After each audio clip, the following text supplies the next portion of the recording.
Bye.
ugak sadulita ambal.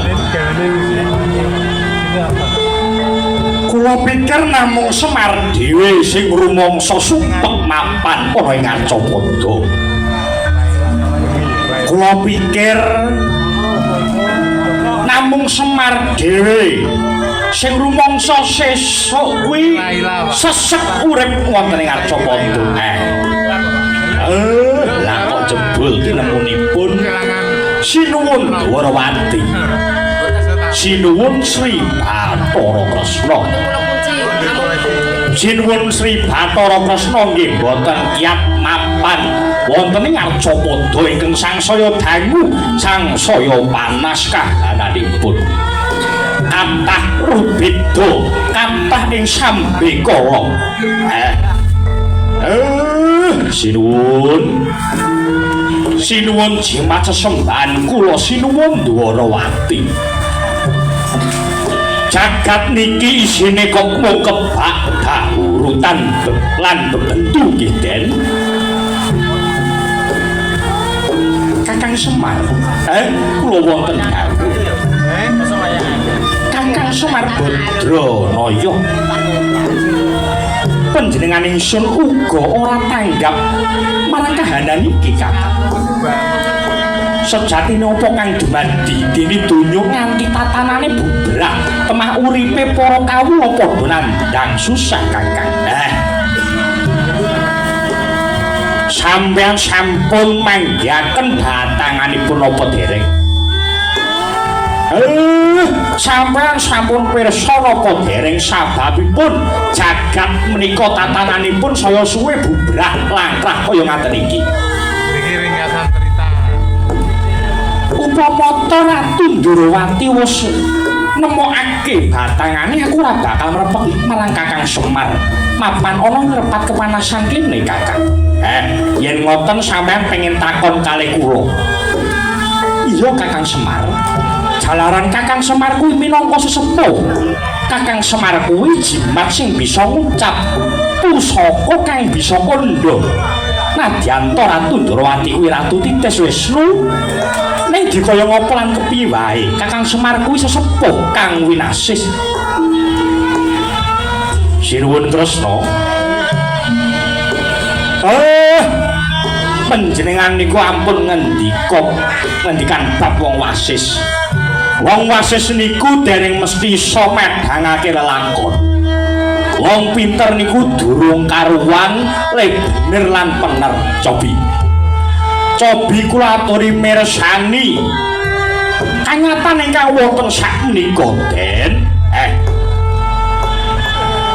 Yen donya niku kathah wong pinter nanging kepinterane kula wau nggo nglairake kanyatan kang semu. Sedaya kala wau mung dienggo minterake kancane dhewe, mung minteri kancane dhewe. Nggo minteri kawulane dhewe, minteri bangsane dhewe. Amriye mung dienggo ngoyak kalungguhan, Den. Yen wis do entuk kalungguhan wekasane padha lali karo kawulane sing digedhekake. Mung mangan bondo negara. Temah wonten tetembungan nggih menika pal-pal kedhual, ora watu ora aspal, waton kolu jare kalal. Masuk. Niku akeh wong pinter jaman sakniki. Pinter akale nanging asor jiwane, asor budayane, mula sampean ampun nganggep niku yen wong pinter mergo kula niki ora seneng darani dadi wong sing pinter.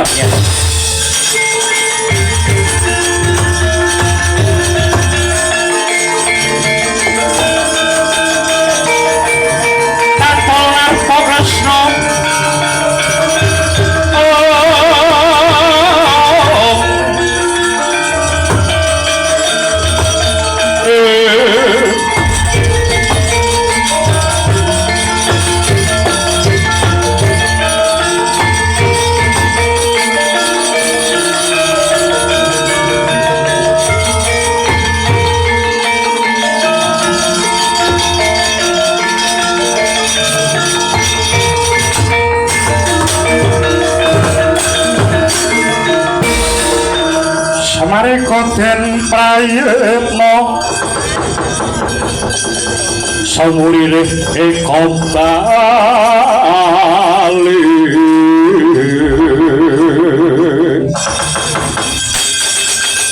Tityani kandayani trisanya karnama sasi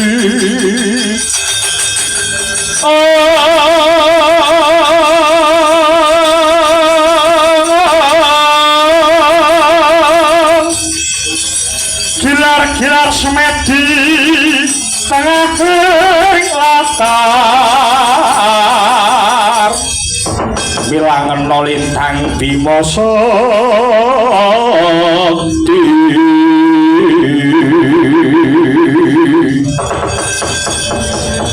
Katon abyaring akasa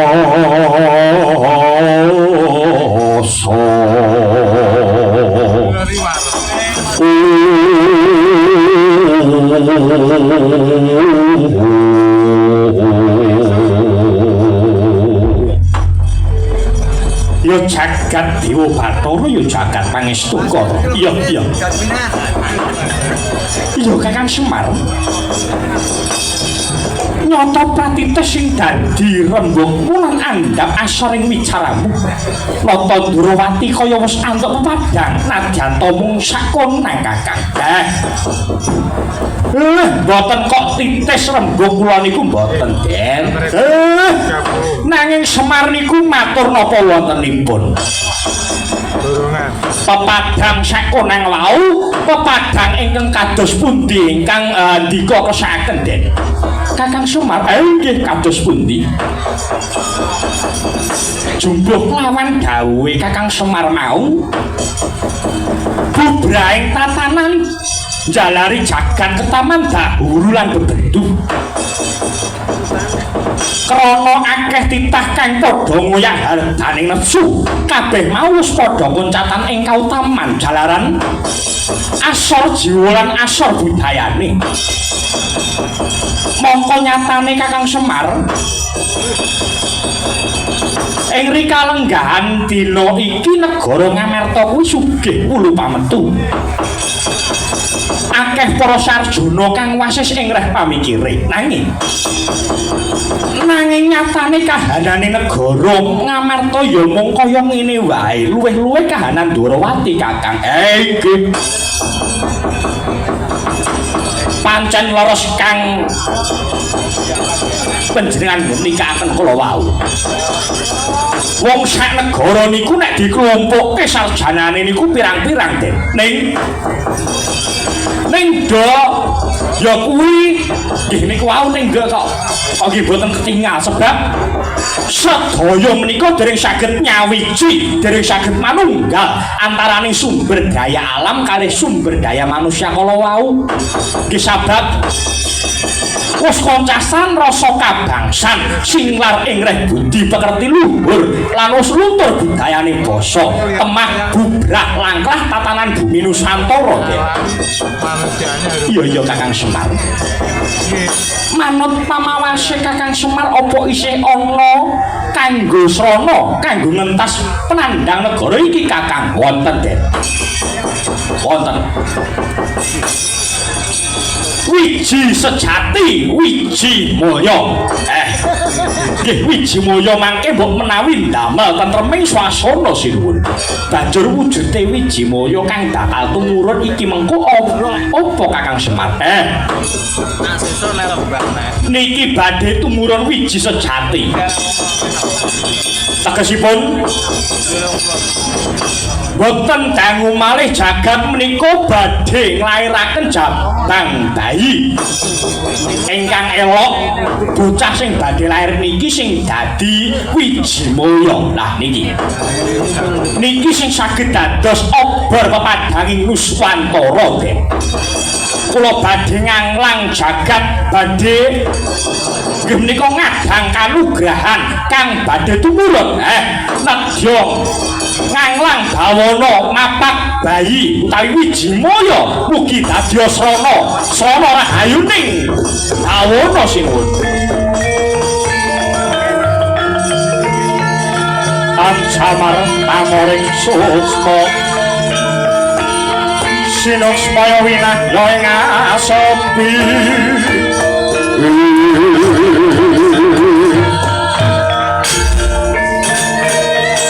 sinimpang kalanging kabu pambukaning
Kresna neng andika Duh Yayi Prabu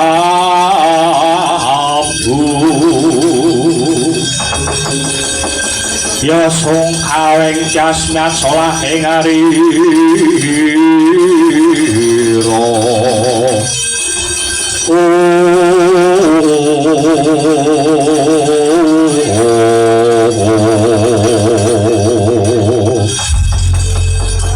Yo jagat yo dewa Bathara yo wayah Bathara jagat